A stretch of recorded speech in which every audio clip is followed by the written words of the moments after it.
dalam mengalahkan pencobaan. Juga bisa berbicara tentang bagaimana mengalahkan godaan, ya.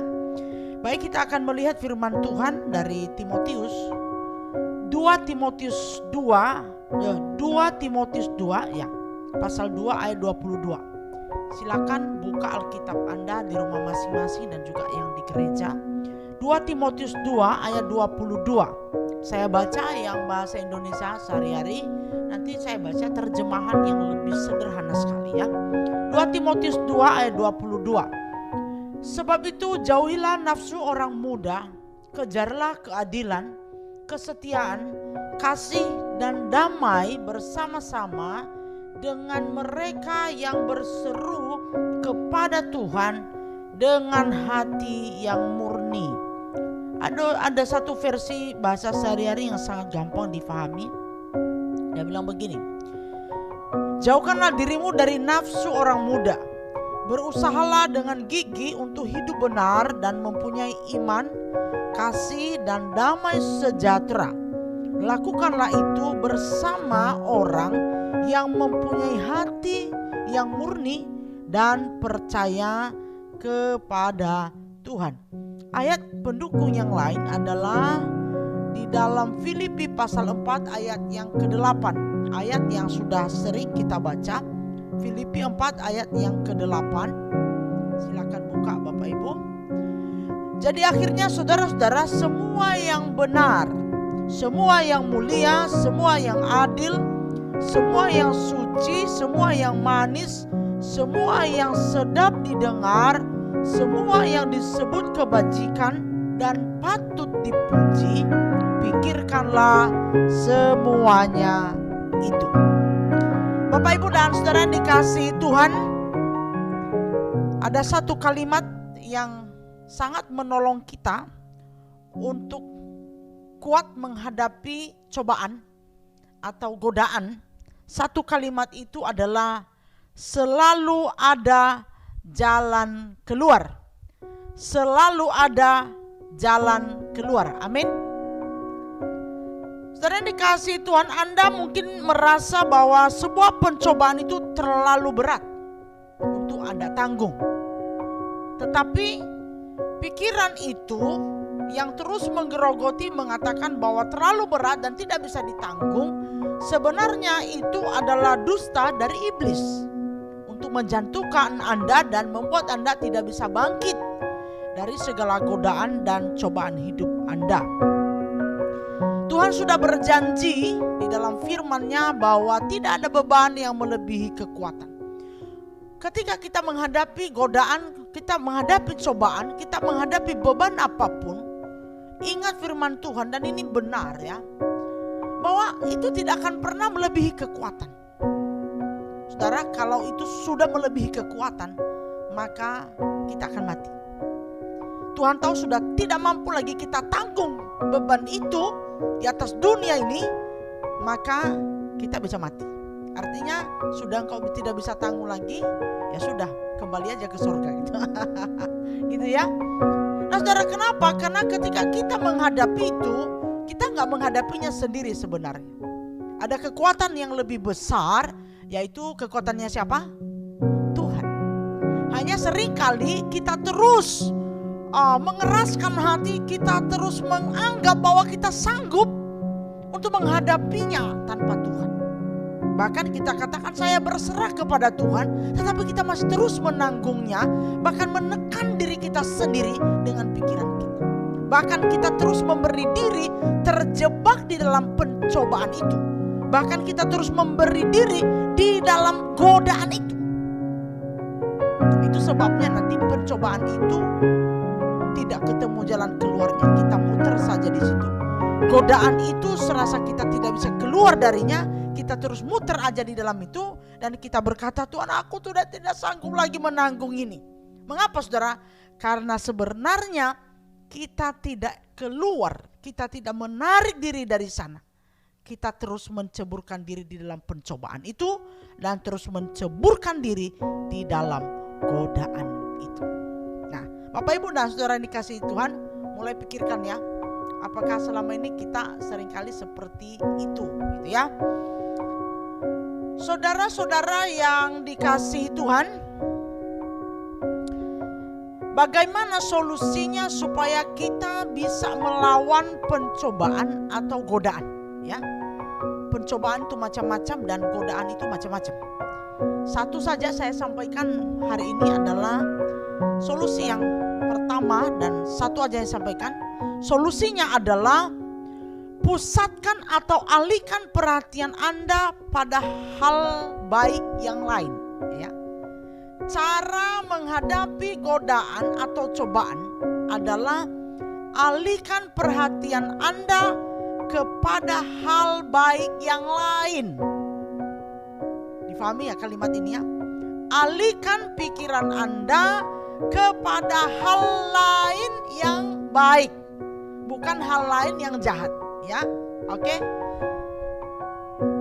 Saudara, setiap kali Anda mencoba melawan satu pikiran dari benak Anda, sebenarnya itu Anda sendiri sedang mendorongnya lebih dalam ke dalam ingatan Anda. Semakin Anda terus memikirkan sesuatu itu dengan sengaja Anda terus mendorongnya ke dalam pikiran Anda. Dan Anda dengan sengaja membiarkan dia menguasai pikiran Anda. Saya sering katakan, akhir-akhir ini saya sering katakan kepada banyak orang yang saya bertemu atau saya katakan begini. Sebenarnya yang paling menjajah diri kita itu apa? Yang paling menjajah diri kita itu sehari-hari, bahkan sering dalam hari-hari kita apa? Pikiran kita sendiri.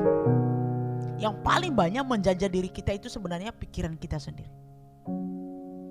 Betul enggak? Jadi yang menjajah kita itu sebenarnya bukan orang lain. Yang menekan kita sebenarnya bukan orang lain. Yang membuat kita tetap di dalam godaan itu sebenarnya bukan orang lain.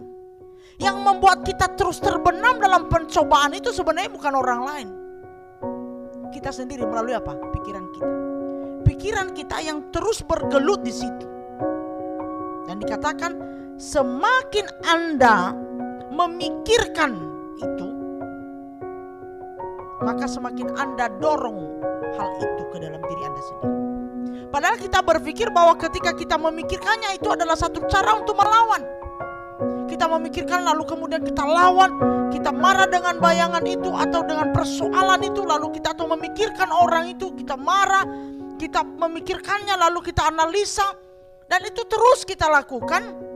Dan kita berpikir itu cara untuk melawan godaan itu atau cara melawan pencobaan itu. Sebenarnya saudara itu keliru ya. Semakin kita memikirkannya, dia semakin tetap tinggal di dalam, dan kita semakin terbenam, dan kita semakin dikuasai oleh sesuatu itu. Betul nggak? Coba pikir baik-baik. Halo? Halo? Nah, saudara yang dikasihi Tuhan, karena pencobaan selalu dimulai dengan sebuah pikiran. Cara tercepat untuk menetralkan daya tariknya ialah mengalihkan perhatian Anda kepada sesuatu yang lain. Nah, ini ya. Cara yang paling baik adalah alihkan pikiranmu kepada sesuatu yang baik yang lain. Jangan sesuatu yang jahat yang lain. Ya. Seringkali kita alihkan pikiran tetapi pikirannya untuk satu jahat yang lain. Misalnya kita marah kepada seseorang, lalu kemudian kita terus menganalisa itu, atau misalnya kita cari jalan keluar yang lain dengan sesuatu yang jahat yang lain, misalnya untuk membalas, untuk menjatuhkan dia, atau untuk menghina dia, atau untuk merendahkan dia, atau dan sebagainya macam. Itu tidak menolong. Lebih baik dikatakan di sini, alihkan pikiran Anda. Bahkan dia punya kalimat yang sangat bagus adalah ganti saluran pikiran Anda. Bagaimana cara mengalihkannya? Ganti saluran pikiran Anda. Kalau misalnya TV ibaratnya gini. Di TV itu kan banyak sekali iklannya. Iklan kemudian kalau di iklan itu seseorang lagi makan gitu ya. Apalagi yang dia makan itu mie ya, mie lalu kemudian ada kuahnya, lalu itu ada bumbunya yang kental, lalu kemudian dia ambil pakai sumpit, lalu kemudian itu kan, ada tergoda nggak? Lalu kemudian Anda terus melihat itu dan Anda menjadi lapar. Lapar nggak ketika saya katakan itu mie itu ya, lalu ada kuahnya kental sekali dan itu menggiurkan, lalu dia telan, dia pakai sumpit. Anda lapar nggak? Saudara, kita sering kali lapar melihat iklan, benar nggak? Maka caranya untuk kita tidak lapar melihat iklan itu adalah ganti saluran pikiran Anda. Dengan apa? Ganti saluran TV itu. Coba masuk ke saluran berita kali ini. Ya kan, atau ke saluran tentang tanam menanam gitu ya. Nah saudara, kontrol itu ada di saudara. Untuk mengganti saluran pikiran itu ada di kita kontrolnya. Betul gak? Maka banyak orang mengatakan diet, dia pengen diet, tetapi yang terus dia pikirkan adalah makanan. Dan saluran TV yang dia lihat adalah makanan terus. Saluran YouTube yang dia lihat makanan terus. Tapi dia bilang pengen diet, terus gagal, pasti gagal terus. Dietnya pasti dijamin gagal terus gitu ya. Nah saudara yang dikasihi Tuhan, apapun yang menyita perhatian Anda akan menangkap Anda. Katakan saya, apapun yang menyita perhatian Anda, yang terus Anda pikirkan, itu akan menangkap Anda dan akan menguasai Anda. Makanya firman Tuhan katakan di dalam Filipi tadi ya, Filipi 4, jadi saudara, semua yang benar, semua yang baik, semua yang mulia, yang adil, bla bla bla segala macam, pikirkanlah itu. Jadi salurannya bukan memikirkan yang jahat, tetapi memikirkan yang baik.